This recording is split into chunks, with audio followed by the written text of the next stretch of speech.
Well, this beautiful handmade paper piece came in for framing, and I don't have gloves on because I can't handle this with gloves. It is so delicate. That's how delicate it is. So now the real problem is, how do you mount it down? Right now this is on a test board. I'm going to turn it over and Kelly can come in. This is the top right here, and they've actually folded it over.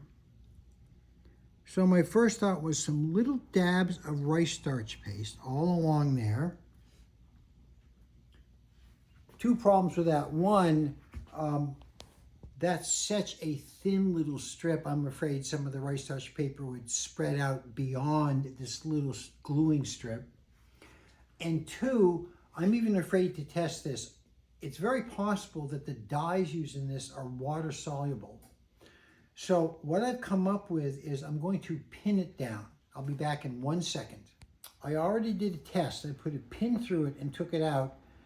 It behaved like cloth. The pin did not leave a hole, so it wasn't like putting a pin in a piece of paper. So that makes me feel good. So here are the 1/2-inch pins. This is a test board with the foam, with the mat board on top and double foam core for the pins. Of course, ultimately this will be one piece of mat board behind the whole thing. So the problem is I have to take pliers and I have to grab onto the pins and I have to push the pins in. Well, you sure don't want to slip with the pliers and bang into this. So that's what this is for. I've got this lined up so I can see the top of the piece, and there's the little border. And now I'm going to take my pin, I've got it in my pliers.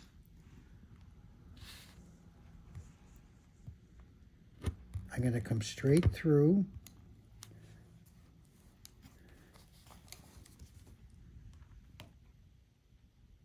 Now, when I actually do this, I'm going to have extra foam board behind it so the pin, let's see, what am I hitting? There we go.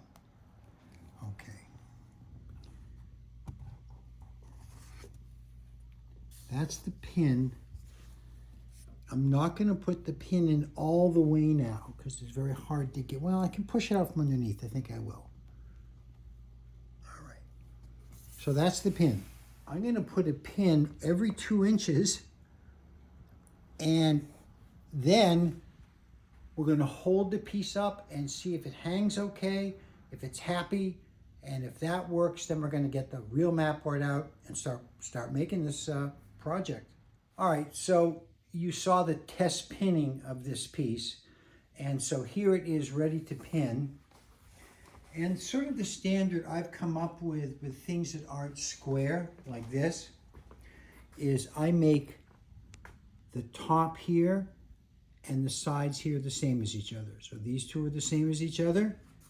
These two are the same as the other two. So it's centered side to side, and this is perfectly parallel to this. Then when it hangs, our eye kind of locks onto that top line, that horizontal line, and the centering on top. Then if it hangs a little like that because the piece is crooked, that's fine. This just feels more natural. Now, in pinning this, a couple things to keep in mind. One, what you don't want to have happen, again, I don't have gloves on because it's very hard to handle this with gloves. When you pin it, the danger is you could end up putting a pin in here and a pin in here and having a little bloop there. So what you do before you pin it, you put a piece of foam core on it. I put a ruler on that. And then I'm going to weight it. And this means that this is perfectly flat. None of this going on. Perfectly flat. Now I've also made a little pinning jig. You probably can't see it in the video, but it has little pencil marks on it. And that is where my pins go, one for each pencil mark. Also, this board has been with acid-free ATG tape attached to a piece of foam board. So I've got a nice rigid thing to pin into. And I think I'm ready to go. We'll show you more of this later.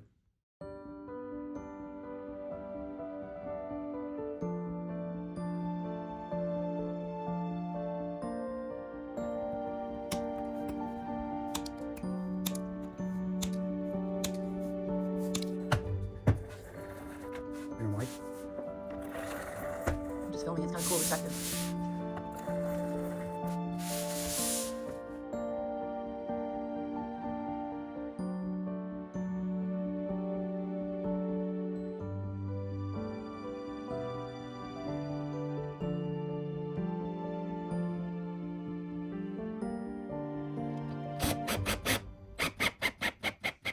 Well, Kelly and I are making progress on this really sort of complicated project. It's going well. Now you remember that we had to pin the piece in from the top and it's just going to hang. That presented two problems. The first problem was where the border of the pieces, the pins would have gone into the strainer back. So you notice that this piece of wood is cut thinner. It's not as wide. So that leaves room for these pins. And you can see the pins kind of clearly, I hope. Now, another problem. If you push that pin, it'll start to pop out from the front. So these can't be left so people could push them. So I have to make a cover. Something like that. And what I'm going to do is I'm going to tape this in. So you can undo the tape, remove the cover if you ever needed to.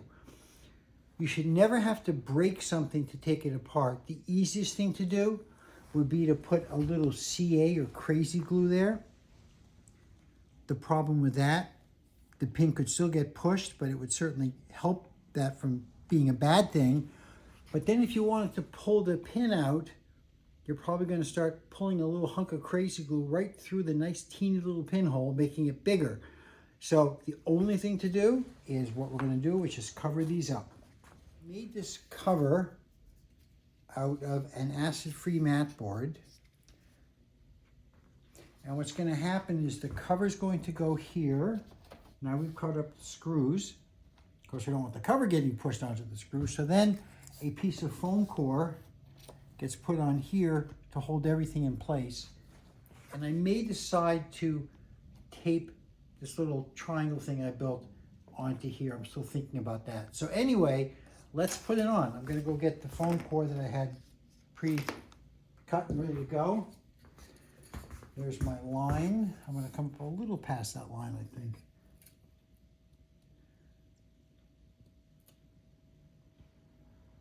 Okay. So earlier I said on the back we have to cover the screws. Of course, that was the pin sticking through. So here it is all done. And this just pushes up against a piece of foam core here. I think it's going to be fine. And the piece is all done and I'm thrilled with how it came out.